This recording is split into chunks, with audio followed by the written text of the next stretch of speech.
Recording has started, guys. I'm not sure how I can tell if people are joining. I can see the numbers racking up. I can see the numbers going up at the bottom where it says participants, my love. Okay. Ah, nice. Hello, everyone who's joining. This is exciting. Thank you for taking the time to join us. We'll give it a couple of minutes for people to... Oh, it's really ramping up, gang. Not in a way to make anyone feel nervous. A couple of minutes. While we're waiting, it's always very British to talk about the summer, the weather. How is the weather over where you're at, people? Well, clearly the sun is shining on Michael. Yeah, I know. The man is just glowing. I'm very lucky actually. It's a nice sunny day. I'm in Cannes at the moment, so it's a bit sweaty actually. It's almost a bit much. So it's been raining here today. Gardens are getting a good drink across London at the very least. Nice. Yeah, so my garden, which was turning hay-like, might hopefully turn a bit more green. Nice. Yeah, I'm hearing the threat of hosepipe bans again, which is not going to be good for my jasmines if they ban hose pipes again. Yeah. Okay, we've got 34. It's still moving up. We're still moving up. Just welcome to everyone new joining. Please say hello on the chat. Let us know where you're joining us from. It might be your company, might be your city, might be your country. Imagine we might be international.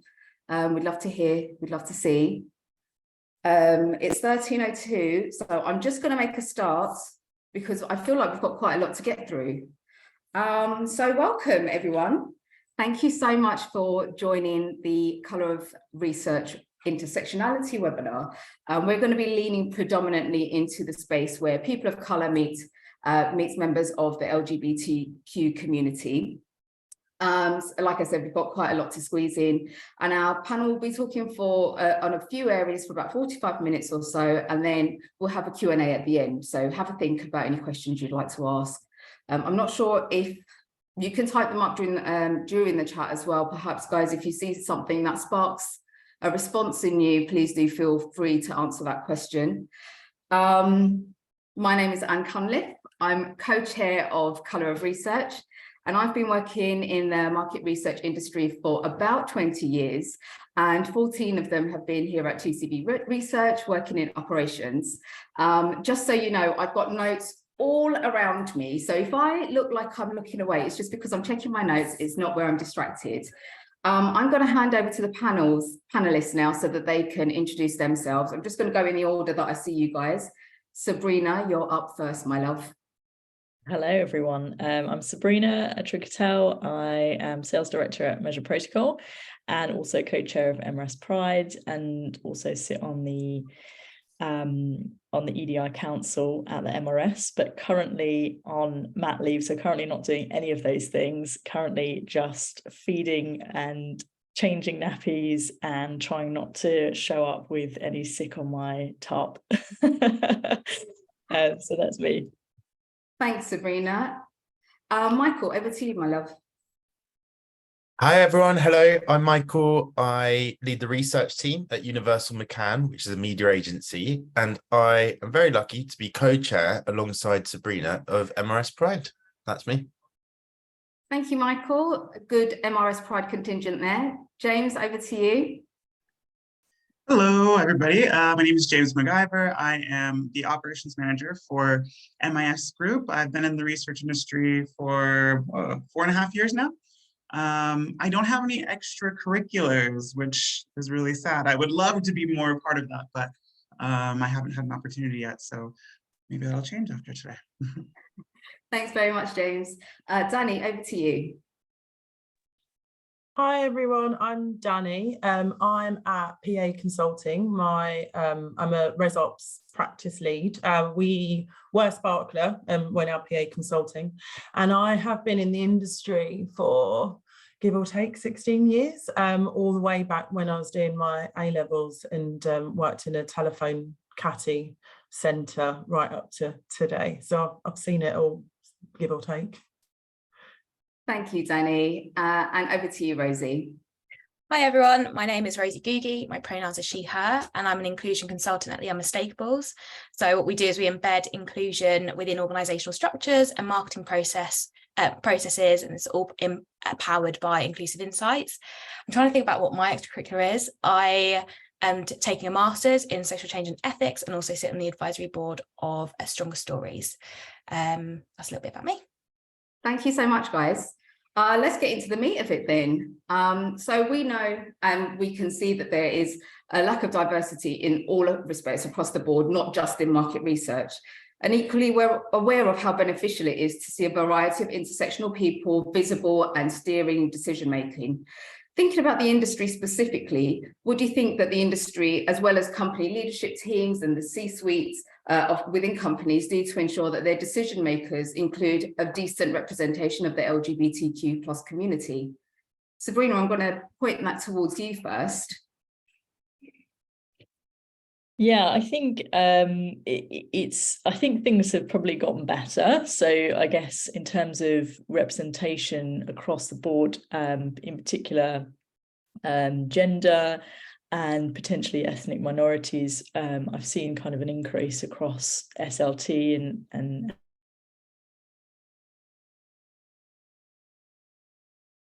board level. But like you said, there's obviously and I think there's a number of things that we as an industry, but also, you know, just each individual business needs to kind of focus on. Probably the key thing is something that we've been talking about quite a lot, which is how do we keep our ethnic minorities or our kind of community-based individuals, how do we nurture them through the I guess levels of the business to get to the SLT level. So we've focused a lot on recruitment, we're focusing a lot on kind of, I guess, getting the right people into the business, but how do we support them and keep them and nurture them so they can get to a high level?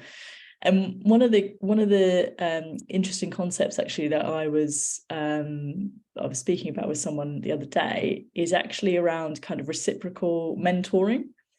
And the idea that actually people from, so mentor, I guess, usually is that someone from a higher level will be mentoring someone from a lower level, and that's the whole aim is to get them up a number of levels. But actually, the idea of reciprocal mentoring is that you can also be the mentee, even if you're the mentor. So that person that you're mentoring could also help you to, I guess, have experience of understanding their experience and understanding some of the challenges that they may come across, which would help you as someone in potentially a higher level, maybe on SLT, to change things, to keep things moving, and to support them in a better way. So I think that could be something that could work within businesses, and you know, it helps on all levels just to get that understanding, to get that viewpoint of what's going on for individuals across some of the lower levels. And in particular, I know we'll come on to this in a minute, but the research that we did last year, the MRS Pride plus core research, the intersectionality piece, some of the things that came out of there were really that the idea that people need kind of overt inclusion, so they need additional kind of help because there's so many other challenges, which I can talk about in a minute, but there's a lot of challenges that exist, which mean that if you can support them even more and nurture them even more and have those cheerleaders and those mentors to help them, actually those are things that are going to help to increase the numbers where we want to see them. Thanks, Sabrina. James, when we spoke about this in the past, you mentioned training. Do you want to expand a bit on that? Well, I mean, sorry, I do like what Sabrina was saying about kind of reciprocal mentoring. That I think that would play really well into kind of the type of training that you would want to see in the leadership and the management. And I think giving the employees kind of a space to express their experiences should really be built into that. because I know that we were kind of speaking a little bit on the pledge, and how do you account for people bringing that into the workspace and making it visible.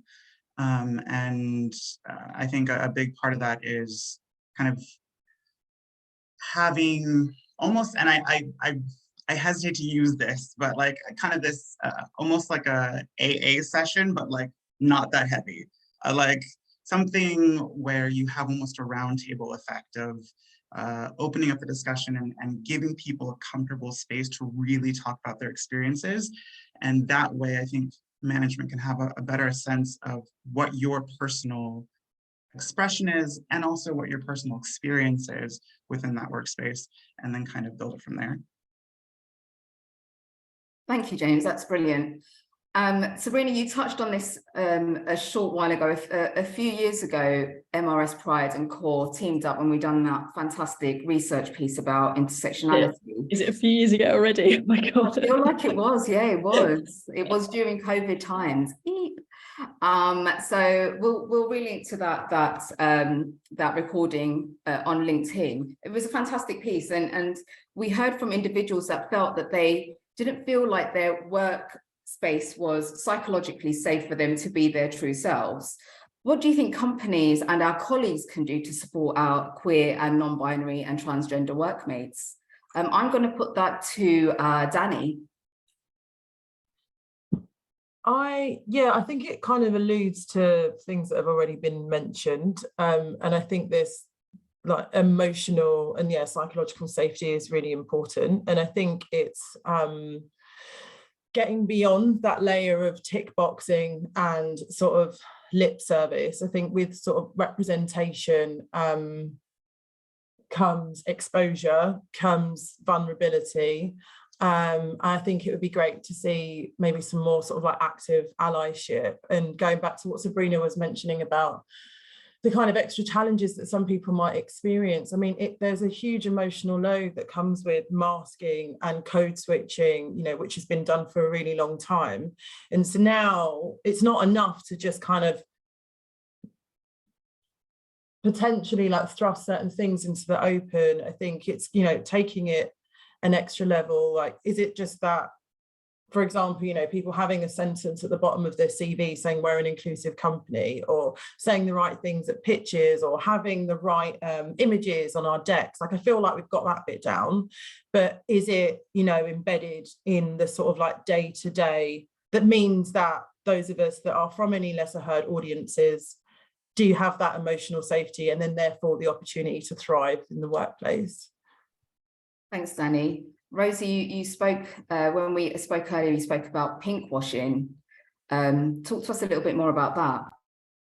Yeah, sure. So I think when we're thinking about what workplaces can be doing to better support queer, non-binary and transgender workmates, it's really about thinking about this all year round. And what we see in June is that there's a bunch of pink washing, rainbow washing that is more so for commercial gain rather than investment in the community. So you need to look beyond marketing, look internally. What are you doing to foster an inclusive workplace that considers things like practices, policies, culture, and actually, to the points already raised, being really overtly inclusive.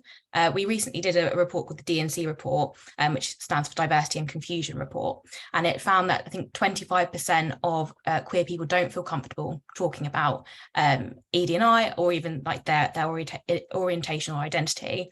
We also know that 65% of people who are trans plus, including non-binary people, are not out in the workplace. So really, they need those signals, those really overt signals, to show them, do you know what, this is a psychologically safe, this is a physically safe space for you to be in. Because without those signals, why are they going to want to continue in the workplace, or why are they even actually going to want to enter that workplace? Really, it's from the very first moment that you have that engagement with them all the way through their career with you. And then I suppose a point on that as well is all around allyship and the importance of allyship when we're thinking about what colleagues can be doing. As a population, we may not be in every single room or every single meeting where conversations are happening. So if there are allies and active allies willing to take on those conversations for us when we're not there and represented. That's really, really, really important to continue that momentum of creating change internally in workplaces. I think that's it. Yeah.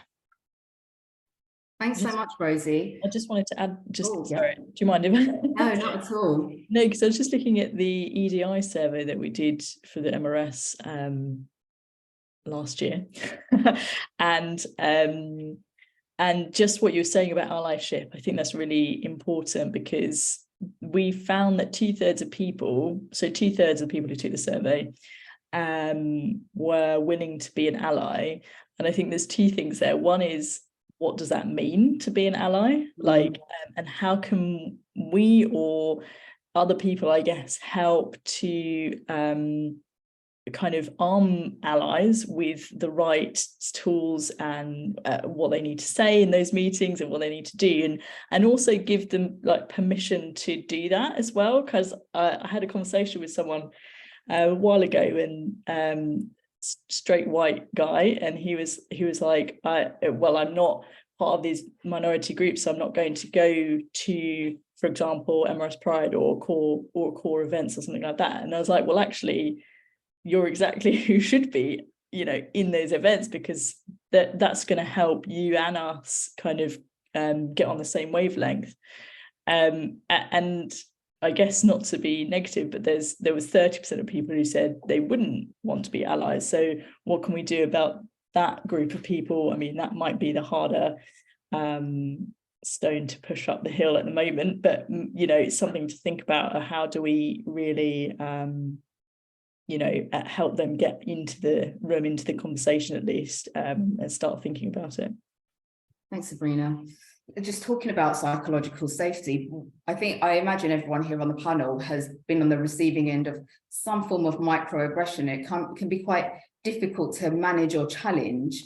Do you guys have any advice on how to manage and challenge it? Michael, I'm going to come to you for that one. Well, I have to say, I'm half English, half Colombian. I present as white. I was raised in Kingston, Southwest London, which means that I speak in this very boring, conventional middle-class accent. And I am a cisgendered man. And for all of those reasons, I have not faced the extent of microaggressions that many people in my LGBTQ plus family do. I know that queer women, for example, tend to find it harder. I did some research with Gay Times a couple of years ago, and it showed that queer women find it harder to be out in the workplace. And like Sabrina just mentioned, trans and non-binary people, or like you mentioned, Rosie, find it much harder to be out in the workplace. And so I can't equate my experience of being queer at work to that of any of the people I just mentioned. How do you manage it? I think I read something cool on LinkedIn recently that said that a really good sign of a workplace is if people have a best friend at work. I think if you've got somebody at work that you're very close with and can confide in, and that the culture enables that, I think that can be probably the most comforting, useful support if you are experiencing being othered.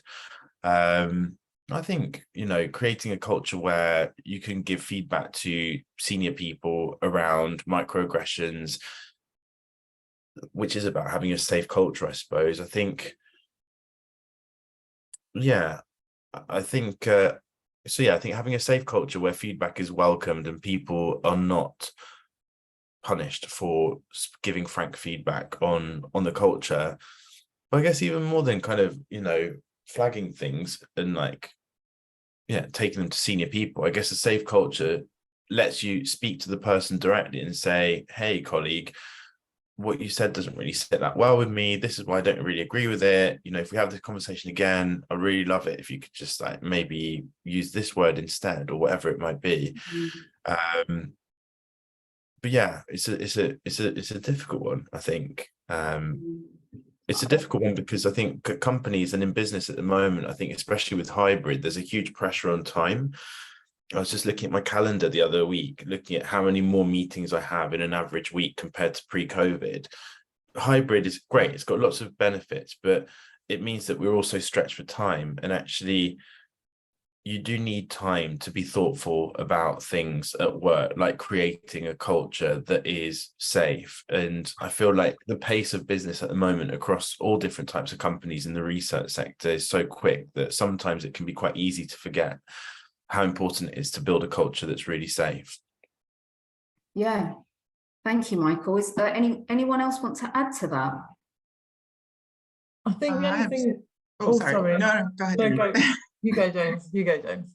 Oh, I was just going to say, I think it's also important to identify what are microaggressions and kind of understanding what that looks like, because one person's idea of a microaggression might be completely different to somebody else's. And if you don't kind of have a clear understanding of what feels aggressive to someone, then how do you know to check that?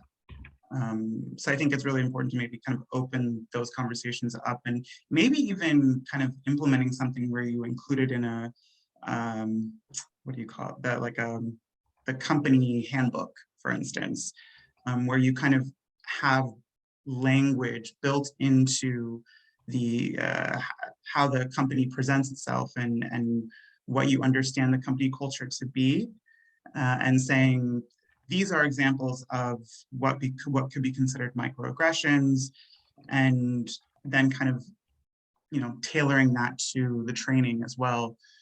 So you kind of have a very streamlined effect of showing people what that should look like. All right, you can go ahead, Danny.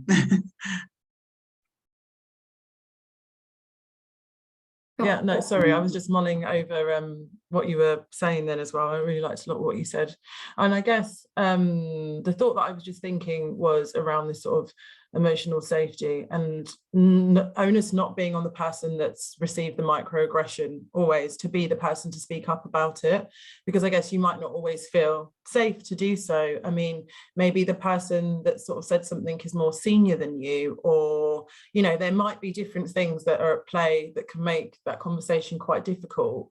So I guess I'd like to also, I guess, for anyone who is experiencing microaggressions, because I know there's been times when I've spoken up, and then there's been times when I've just been like, do you know what, I can't be asked today, I just want to do my job.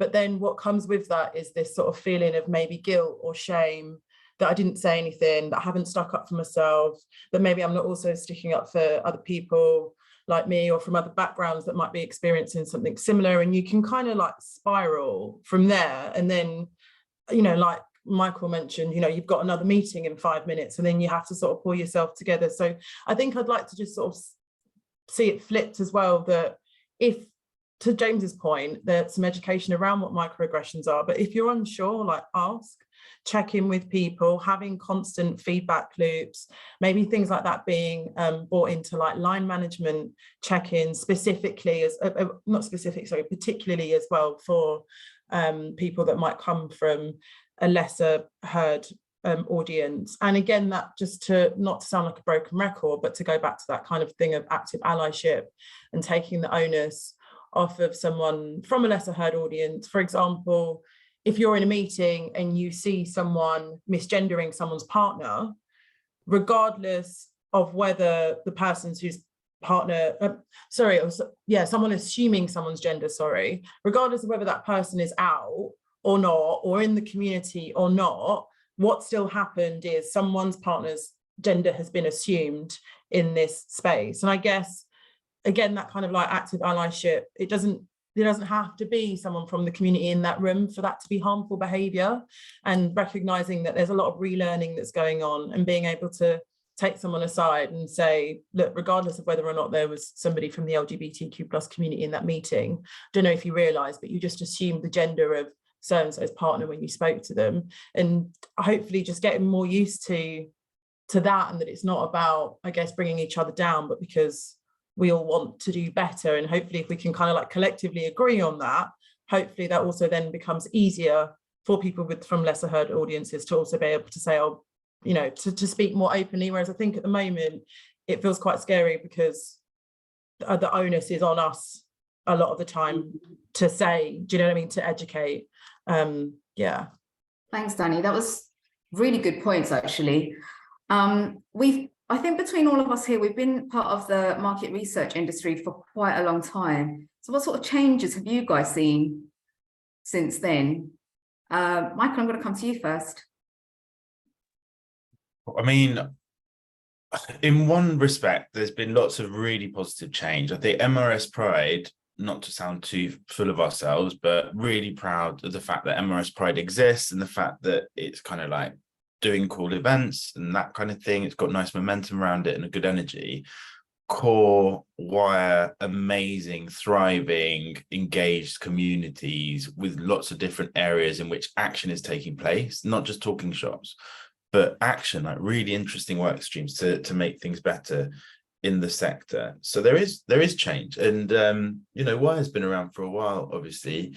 But I remember when I joined Research World about 12, 13 years ago, maybe, it just wasn't, diversity in the context of research did not get talked about. I remember I was trying to raise the issue of poor representation of minoritized groups on panels ages ago, and nobody was having the conversation. And now there's a whole huge work stream around it being led by Rebecca Cole, who's just doing a tremendous job of that. And the panels are really leaned into it. So there is change. All of that said, if you go to the MRS Awards, or I was at the Media Excellence, MRS Excellence lunch a couple of weeks ago, they are prevailingly white spaces and also lots of white blokes. Love white blokes, but there needs to be lots of other identities in the room too. I think, the OPPEs, it's really interesting. The OPPEs, the Fieldwork Awards, is a way more diverse group. But I think in the full service part of the industry, we need to see more diversity. And so whilst there is lots of exciting improvement, which is led by grassroots communities, and by the way, Anne, if I may, I just want to pay tribute to you and Charlene for bringing this event together, because in the background, we've seen just how much thoughtful effort you've put into this over the last few weeks. And it is like the change, the positive things that we see are through the effort that people like you and me do in our extracurricular time. And we know that that is after hours. That's on the side of our desk. It's exhausting work. But ultimately, there's some good things going on, but there's so much more progress to be made. And it's just evidenced by doing a 360 at the MRS Awards. The people that are running the businesses need to look different. Other communities need to be represented. I hardly see any queer leaders. I know that they might not be out, but I hardly see any queer leaders in the sector, or minority ethnic heritage people. So there's a huge way ahead. It's interesting, Michael, because you're right. I guess in the industry, it's quite well known that operations roles do tend to be the most ethnically diverse. But going back to a previous question, we know that also they're the ones that are least likely to get a room at the table where decisions are made. So on the one hand, it's great. Like, there's diversity within agencies and companies in operations, but like how much are they making decisions for change? Yes, that is something that I can definitely I understand. It's something I've heard plenty of. Does anyone else have anything to say on that question? I'd kind of echo what Michael was saying. I think from a personal perspective, I remember when I joined the industry, I was not out yet. And I remember thinking that there wasn't necessarily much around to help. There wasn't anyone necessarily to talk to. And I do think that now there's a lot of businesses which have their, internal pride groups or ethnic minority groups or whatever they are. There's so many. I think Kantar's got a group for everything. I think there's a group for LGBTQ plus parents and things like that. So it's come a long way. And I think that really helps. We talked about safe spaces and people to talk to and having a place and finding people that just have gone through the same journey with you. And I think that really, really helps. I don't think businesses should should see that as a nice to have. I think that needs to be core to any size business, really. There needs to be some kind of grouping of people that are there to kind of that can help and support. And I do think that the conversation around diversity and inclusion has become less, you know, everyone, if you mention that to someone in the industry, most people are going to know what you're talking about. At least they would have heard about it. It would have been on an agenda somewhere. They may have been to a webinar about it. And that's completely different to 10 years ago or you know, 15 years ago or whatever. But I think, to your point, Michael, like, it's now, okay, so now we're talking about it, let's get into action mode, let's stop, you know, dragging our heels and going slowly. Let's actually get it into the mainstream and not be on the sidelines where people are having to do it after work and things like that. It needs to be, you know, part and parcel and running through the veins, as we said, of businesses. So yeah, I think that's probably my experience at the moment. Thank you, Sabrina. So it sounds like great strides have been made, but there's still space to move forward. There's still a lot of work that needs to be done. Yeah. My next question is, what would you like to see in the future and more of in the future? But I feel like we've probably already covered that. Is there anything that you guys feel like you want to say in addition? I'd like to touch on some points that both Sabrina and Michael brought up, actually. I think when we're thinking about the future and the immense amounts of work that are being done by people that isn't necessarily recognised in certain ways, I think one thing I'd always advocate for is, if you do have like employee resource groups, if you do have people who are organising around things and benefiting your organisation, compensation or at least some kind of benefit for them is really important, because as we've already said, a lot of the onus is on people already from these communities, so they're then taking on way more work at your benefit without actually necessarily getting anything back, which I think also takes us all the way back to that first question you asked about what can C-suite be doing more of. And I think that when I'm looking at, when we go back to the census that came out, we saw that Gen Z are twice as likely to identify with the LGBTQIA+ community. We also know that they're the next like wave of workforce that are coming into organisations. They are very much vocal around these issues and topics. They tend to be in the top 3 of the things that they look for going into an organisation. And I think that what we've seen anecdotally, not just in this industry, but kind of across industries, across sectors, is this maybe thought that, oh well, the juniors have got this, you know, they're acting on this, and kind of senior abdication from taking ownership of these things. And actually, when we're asking for things from C-suite, actually we do need you to, one, listen. It's lived experience and it's professional expertise, and it's the mix of both of them that actually enable change. To championing, so back to that point that Sabrina that you made right at the beginning about mentorship, but also sponsorship of ideas, sponsorship of initiatives, and then also actioning. So what can you be doing to take away those barriers and really smooth those pathways to creating internal change? Because again, if you're not in a decision-making place of power, then there is only so much, unfortunately, that you can do before it starts to become really frustrating and then also just really tiring.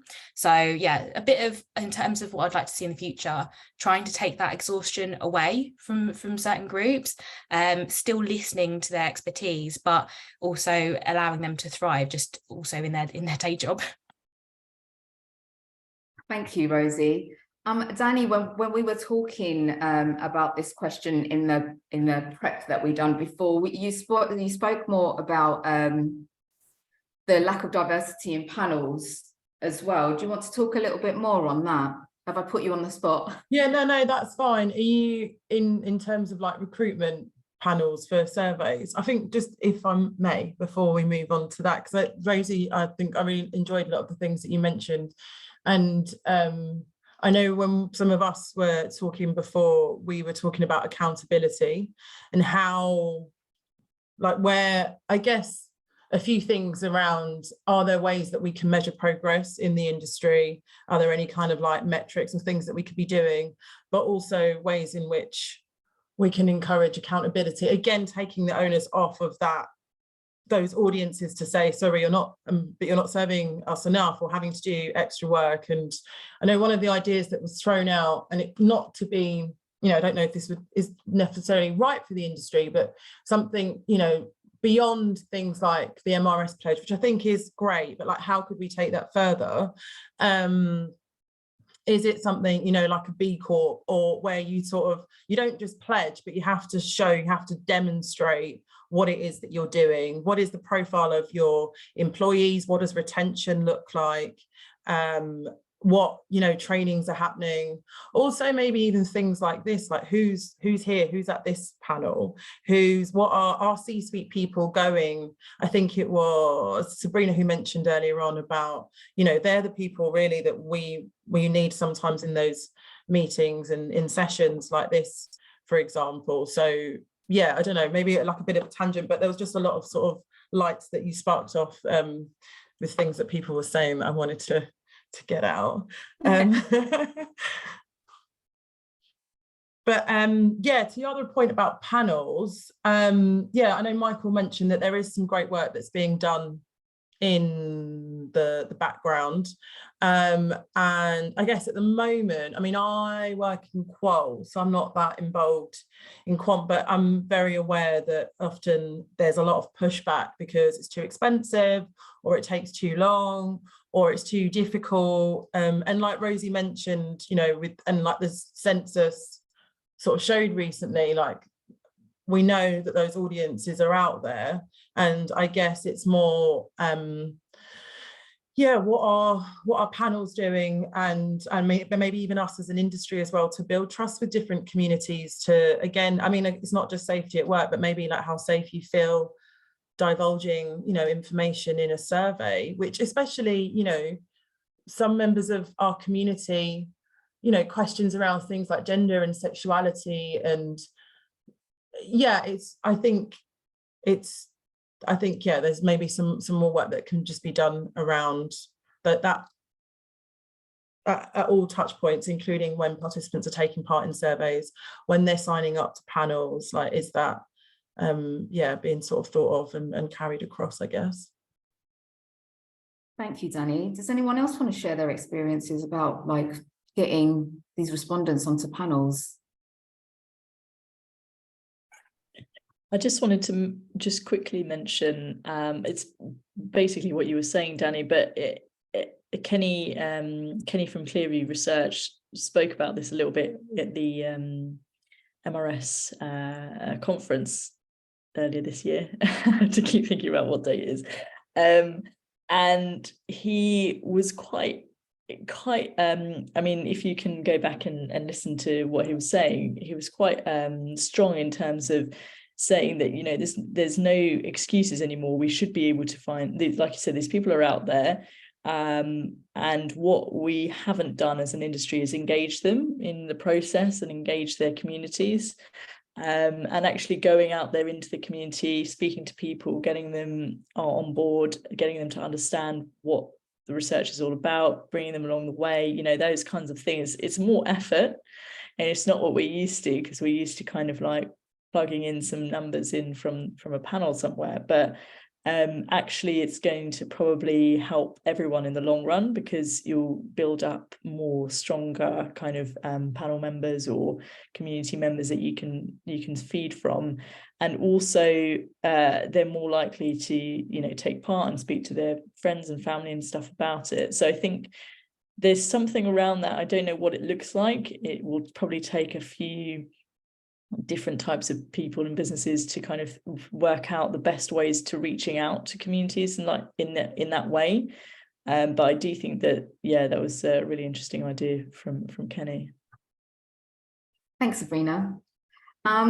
So moving on slightly, do you guys have any examples of what's happening at other agencies, either within or outside of our industry, that is a really great example that we could shine a light on? James, I'm going to come to you. Look at that face. No pressure. Okay. Well, you know, the only example, and I don't know if this is necessarily a good example, but, you know, I'm just going to throw it out there and see what people think. But my brother is an actor, And so kind of being in that industry and hearing his examples of how people interact and how people communicate with each other, I think it's just such a, and maybe because it's more artistic, and more artistic spaces tend to be a little bit more open and expressive and more welcoming. You might, maybe it's less of a surprise that he's able to, kind of feel comfortable and have other people feel comfortable within those spaces. But I think it would be worth industries almost kind of taking example from each other and studying each other and saying like, well, how come it works over there, but it's not working here? Like, is it so different? I mean, because, we have a lot of those people within the LGBT, plus community who are in our industry as well as that industry. So what can we learn from them, essentially? And then maybe kind of build that into the training or the communication or, whatever conversations need to happen in order to kind of manifest that. Thanks, James. Rosie, you wanted to wax lyrical about the Unmistakables. You've got some pretty great examples. Yeah, I think before we even go into that, I think when we're talking about like finding inspiration from like other industries, there's been a couple of conversations we've had today where I've just been like, oh, and this is a good example of that, and this is, so I just wanted to spotlight them. When we were talking about how do you actually be an active ally, and the fact that you can't just turn and go, I'm an ally, and that means that you're an ally. That's just actually not how it works. But in terms of some good examples I've seen in workplaces, Accenture do something called the Allies program, and I think they have like 100,000 people now signed up to it across the world. And what it means, they get training, they get visible identity, like lanyards to show that they're part of that program, i.e. you're safe with me. This is a visual remark as to you can come to me and I'll understand, or I'll help you with whatever you need me to do in that moment. They also have training, and then also that reverse mentorship, which Sabrina mentioned earlier. So I just wanted to spotlight that as a really good example of how do you actually educate allies. And then also we were talking about B Corp and what does it look like for organizations to have a B Corp stamp of approval, but specifically for ED&I. So in the Marcoms industry, there is an organization called the Blueprint. They ask for agencies and consultancies to sign up to 23 different commitments. And this is not just a pledge. You have to prove year on year that you have one, like actually fulfilled them, and then two, done things that go beyond them to get accredited. So if you're interested in what more you can be doing, they have 23 commitments. So if you can just look through those and go, okay, that's a gap where we actually currently don't have that filled. Let's think about how we can start actioning on that. So actually it's just useful to have a really solid list of actions you can be doing. But yeah, so shout out to them in terms of outside of the industry. And then, yeah, in terms of the Unmistakables, I think, yeah, I'm clearly biased, but I do think that there is a really core approach at TU that one accounts for intersectionality, which aligns with a lot of our different values, but also really thinks about how are we engaging with communities. So are we flipping that frame of hard to reach communities? Because I also feel like, are they hard to reach, or are they hard to reach for you? Have you done that work to go out there and fill those gaps? Often it's easier to come from somebody with lived experience because they already have those ins with the community, or they know, okay, this person owns it. Just speaking from my background, which is that I live in Brighton. We know that Brighton is a queer hub, that there's loads and loads of community organisations happening. I know that if I went to this person, okay, that opens that whole network over there. It's just about understanding those relationships and knowing where you can and can't go, and then thinking about what is extractive versus what is insightful. So when we're talking about, some things that can be quite sensitive when you're talking about lived experiences, are we, one, compensating for that so that it's not extractive? But then two, are we also ensuring that they're being safeguarded? So, at the end of any kind of focus group, any kind of panel that we do, we always ensure that there's a decompression space after. That's really just held there, without the client anywhere close to any of the work, just so that they can really sit there and take in what's happened, take that time before moving on to the next thing. Because as Michael said, we work at such a speed lately. Sometimes you need that time to just slow down and take a moment. So yeah, there's lots of different things, but whether it's, right from the beginning and just taking it slow and setting it out, what is it that you actually want to find out, and then really acting with meaning all the way through the process, and then all the way to analysis and ensuring that you're looking at it through that intersectional lens. So yeah, sorry, a little bit of a tangent there. Thank you, Rosie. Danny, you mentioned UK Black Pride survey and some policy changes at your place. Do you want to tell us a little bit more about that? Yeah, as you were talking, Rosie, I remember seeing UK Black Pride. They did a survey, I think it was like in 2021 with Stonewall and Kantar, and it was after the Sewell report, and something else had come out, kind of essentially overlooking experiences within the UK, and particularly for the LGBTQIA plus community and those for Black and people of colour. And I remember just sort of taking part as a participant, and all those things that you mentioned, Rosie, like you could see that they were in there, and like how refreshing that was. And especially given that I'm constantly surrounded by questionnaires and screeners, and I've been writing screeners for such a long time. And I think it's that, as again, to say that again, the point that you mentioned, Rosie, even about being a part of certain communities, that doesn't mean that like that work stops there. Like my lived experience gives me a certain level of empathy and understanding, but there's also so much more that can be done, and like listening and keeping an open mind. And so that kind of active allyship applies to all of us. So yeah, I just remember taking part in that survey, and just every question, the way that just what might seem to people to be like small touches just meant so much. And it just felt really good. And then in terms of some good examples that I've seen, I guess things that like policy change and some of the stuff that sort of Sabrina mentioned, like I guess support networks, but also at a policy level. So things like parental, like a re-understanding of what parental leave is, adoption leave, what medical leave is, for example, if supporting someone that might be transitioning. And I remember seeing this email that actually came from a client. I thought it was from someone in the company, but it was from a client, and it was out to people who they sent an email out to everyone that worked with an individual, so within the company, and also those that work closely with them. I think we work quite closely with them, and it was essentially saying that this person is off, they're on medical leave. When they come back, they'll be using a different name and gender to that which you are accustomed to knowing them as. Formally, they're protected under company policies that we have, which I thought was quite a nice sort of like reminder to everyone. This came from someone quite senior, but informally they have the right to kind of like respect and freedom to be as themselves in the workplace. And understandably, for some people this might be the first time that you're that you will know someone who's transitioned, and you may have questions, etc. Here's some links for where you can find information. That person may want to talk to you about it, but they may not, and please respect that, and let them just return back to work and get on with their job. And that was just so good to see.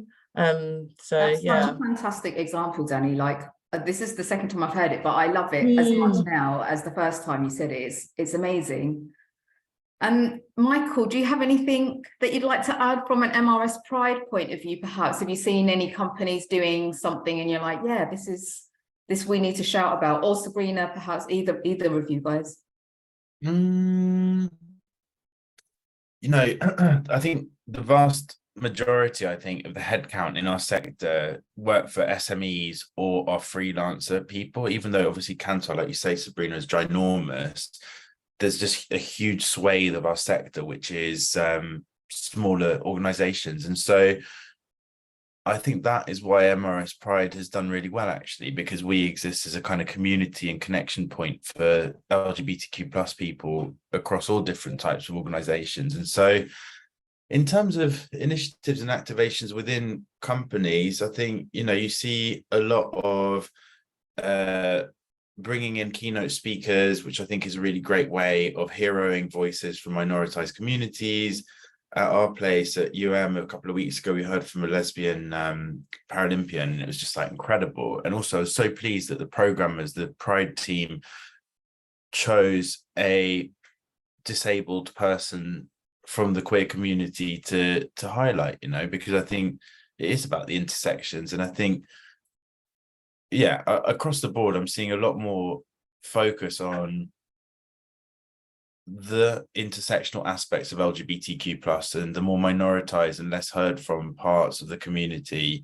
And actually, more than anything, this June, I've seen a huge emphasis on, well, just the whole tone of things hasn't been celebratory as it always is. The emphasis, I think, is a little bit more on respecting and bringing into focus the fact that trans non-binary people are not safe at the moment, and that the rhetoric and like just energy that society treats them with is horrible and violent. And so yeah, I do observe those kinds of trends in terms of how pride is showing up in organizations and within MRS Pride. I don't know, did anything come to mind for you, Sabrina, that you'd kind of noticed? I probably don't have anything more to add than what you said. I mean, like, I guess the key things, like I was saying, I think, you know, organizations probably, because they're large like Kantar, are able to have specific groups which help to, or even just on like, you know, online groups that help to kind of support particular areas of vulnerability potentially. And so I think that's really helpful. But yeah, no, nothing further than that. I think the only thing I wanted to mention was actually just what you were saying, apart from having people come and speak from various different intersectionalities. And I think going back to that point about having people in leadership within the business just being as vulnerable as they can be. So I think, like, you don't necessarily have to get someone, if you don't have the budget maybe, to get someone in from, like, who's a Paralympian, but even if your boss or your, you know, your CEO comes around and speaks about something that is vulnerable for them, can also just help to kind of, you know, I guess, open that door a little bit more and show that side of things which you know, you don't normally see, and it kind of changes the perspective, I think, for the business. Yeah, that absolutely makes sense, Bruno. I guess it would make you feel more comfortable in showing your own vulnerabilities, like giving you a level of psychological safety, because, well, if the higher ups can be this vulnerable, then perhaps I am surrounded by people, and I can feel safe. Thanks very much. So we're moving on to the Q&A section, guys. Michael, you're the first person there's a question for. Viewers, if you've got people that are watching online, if you've got any questions, please do fire them over. A question for Michael: how much are you seeing this subject on the agenda for Cannes this year? It's a hugely influential event, so what happens there would no doubt ripple through to us in market research. I wonder if the question is posed around DEI or purpose, or LGBTQ plus in particular. I think definitely purpose is being talked about. Oh, DEI, yeah. Just like wall-to-wall conversations everywhere about DEI, which I think is encouraging. Obviously, a certain skepticism comes up when you see lots of people talking about a topic, and action and progress is more important than that. But I think just, yeah, space for conversation, I think, is really significant. And actually, just here at Cannes, just the people here look totally different to the first time I came 6 or 7 years ago. Loads more Black and Asian people here, loads more Latino people. And so I think this little sample here, whatever it counts for, I guess, like, the global marketing community does seem to be on an accelerated journey of change when it comes to the content that's being talked about. And yeah, just like amazing case studies, different brands like MasterCard. Yesterday, I saw them present this one called, is it True Name? I think it's like a really cool campaign where they let non-binary and trans people use their chosen name after transitioning, which I think is quite complicated for some of the more traditional credit card companies. Yeah, so yeah, it does feel like brands are actually kind of leading the charge when it comes to driving forward some of these conversations around social progress in in society. And so actually maybe this sample here is quite significant for that reason. Yeah.